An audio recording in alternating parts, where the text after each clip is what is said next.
There are way more breakout success indie games these days, and the developers absolutely deserve that. However, especially the smaller, lesser known titles often provide more personal and unique experiences that are worth treasuring. Those are the games that I want to give a spotlight to in this series. If you want to support my endeavor, a like and subscribe on this channel or following my Steam curator list would be a huge help.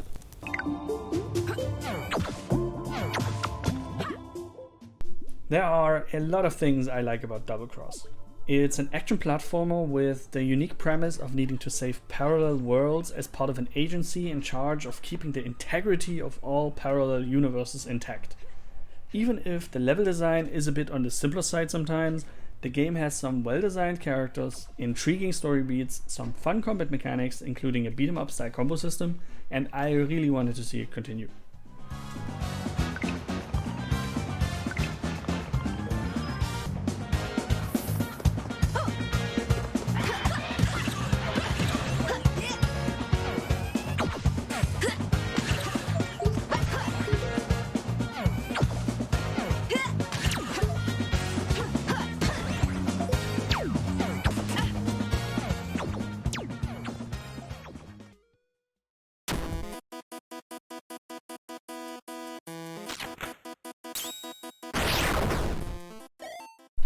Gun Rounds is a very cool concept for RPG battle mechanics and is a neat game in its own right. It might take a few tries to get the timing down, but then it's a rather addicting little game. The simple but surprisingly enjoyable combat mechanic with different shot types and bonuses are all genuinely fun to figure out and use. It's rather refreshing, and I could easily see this as a core mechanic in an Undertale or Paper Mario style RPG.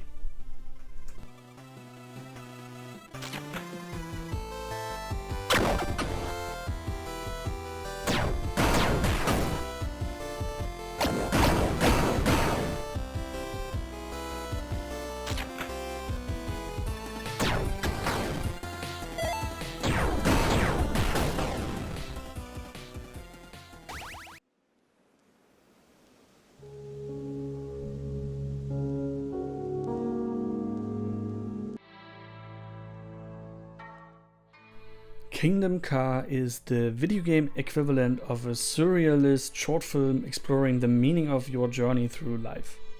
It's incredibly beautiful, has great sound design, and is just snappy enough in its storytelling that even though it moves deliberately, you always feel like it dwells just enough time for you to take it all in. You can finish it in about an hour, and I haven't grasped the meaning of every set piece yet, but if you want something that puts you in a bit of a mood questioning your own path through life, then this hits the spot very directly.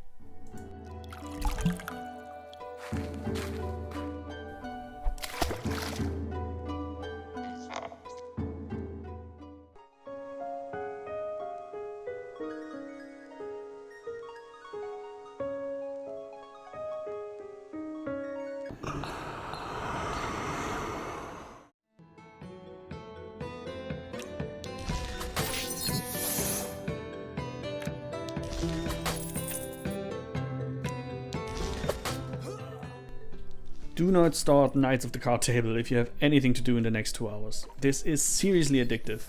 It is basically an abstracted light RPG dungeon crawler in which you choose one action every round by clicking on a single card, which in turn decides if you pick up, use an item that might affect you or the enemies.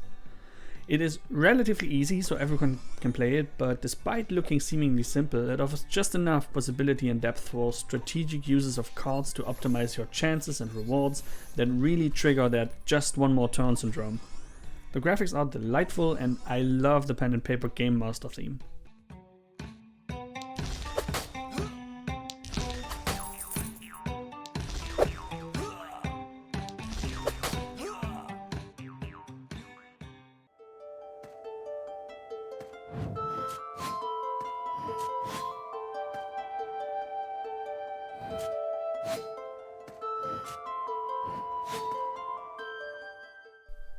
Reading the somewhat negative reviews of Mable and the Wood feels a bit like Bizarro Land to me. This is a game that does something truly unique with its combat and movement mechanics, and everybody complains it's weird to navigate because they are not used to it. Once you let the game be what it wants to be, it really feels cool to explore this world within the boundaries set by the game. You unlock a variety of new forms and can even go for the ultimate challenge of a peaceful run. Every new area becomes a bit of a puzzle, how you can traverse it efficiently with the different movement power options given to you. I'm really enjoying this.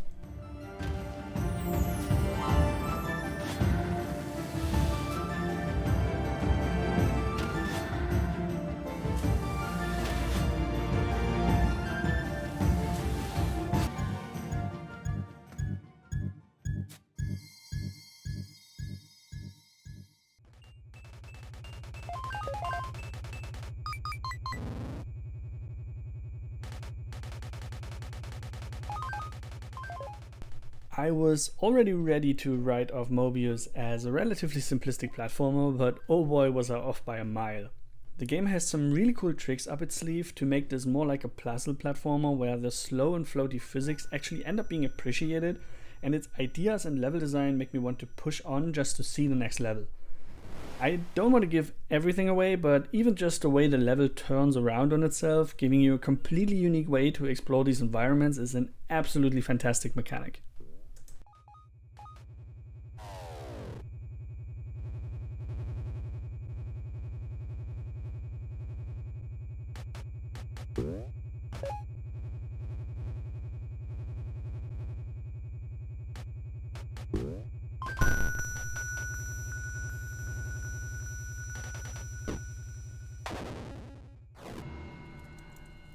I don't remember a lot, but I do know that I shot that one slumped over there by the door. I know that. I stopped her with my shotgun. She shot. Once Upon a Crime in the West is a cool crime scene investigation western. Even though some of the design choices are a bit hit or miss, the atmosphere is spot on for an experimental Wild West whodunit. You arrive at a cabin where just shortly before everybody died. You can go back in time to experience the last 12 days of interactions in the cabin again and slowly piece together the madness of this massacre. It's a bit janky, has a bad tutorial and no save system, but it still felt like a wholly original concept with some cool graphics, Wild West banter, and engaging gameplay ideas. That's more for you and I, then. Good night.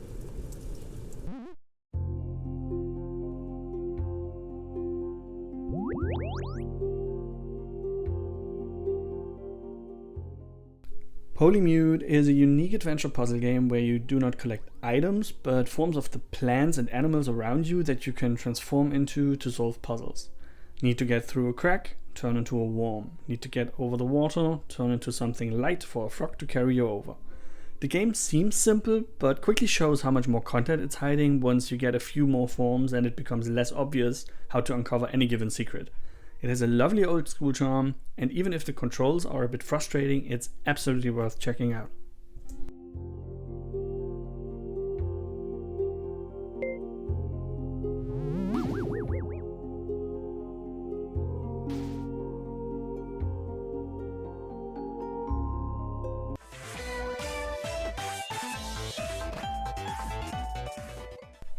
Super Slime Arena is a pretty cool little arena fighter with slimes of different sizes and abilities. Currently your play options are still a bit limited though, as there aren't any online matches available. Other than that, it's a great party game with some really cool abilities and quite a few different modes. They are working on bots currently, so you also have some single player content soon, but especially if you have a few friends around, this is really fun.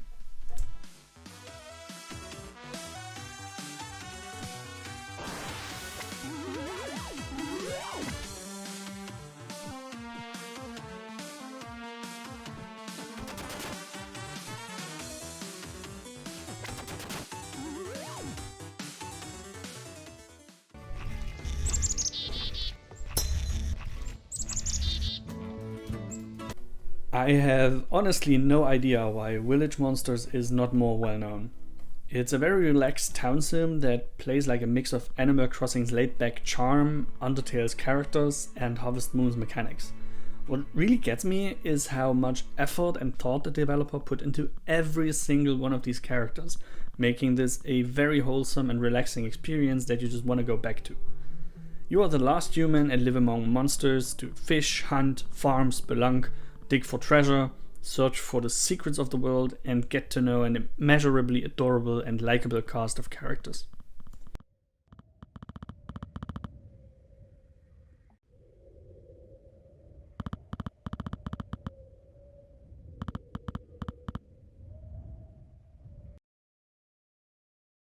Thanks again so much for watching. I am currently trying to put out one video per week, but might mix that up with some other formats in the future. If you want to see all the content and impressions, or just support me in my own personal madness, leave a like, subscribe, and follow my Steam curator list linked in the description. Have a great week.